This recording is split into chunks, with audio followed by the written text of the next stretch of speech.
In today's video, I'm going to teach you how to track inventory levels in Airtable. We'll start by getting into Airtable on your desktop. From the home screen, you can add a new base from scratch or open an existing one you'd like to repurpose for inventory.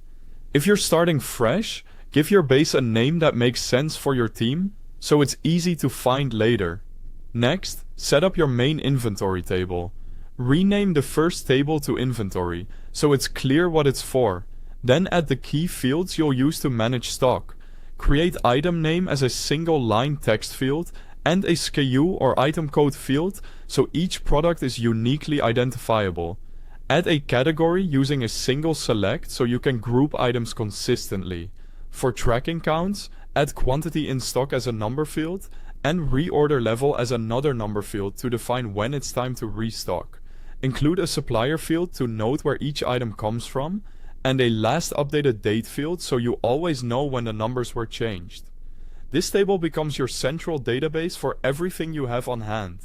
Now, make inventory health obvious at a glance with a formula field called stock status.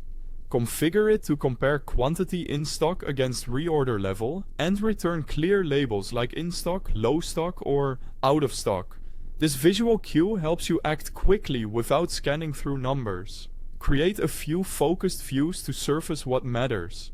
Build filtered views for low stock items and out of stock so you can prioritize purchasing. Add a by category view to focus on specific product lines, and a recently updated view to review the latest changes. Views make daily management faster and more organized. Quick reminder, the link to the Airtable website is at the top of the description. Click it to open Airtable and follow along. If you prefer using the app, you'll also find the download link there. For daily monitoring, sort your inventory by quantity in stock or by reorder level, so the most urgent items sit at the top. Use this sorted view each morning or evening to keep an eye on what needs attention.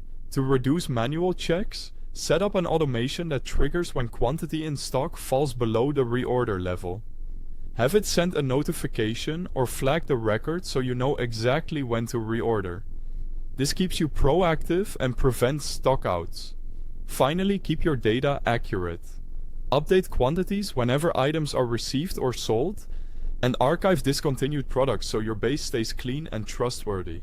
That's how you can track inventory levels in Airtable and maintain full control over your stock. Thanks for watching.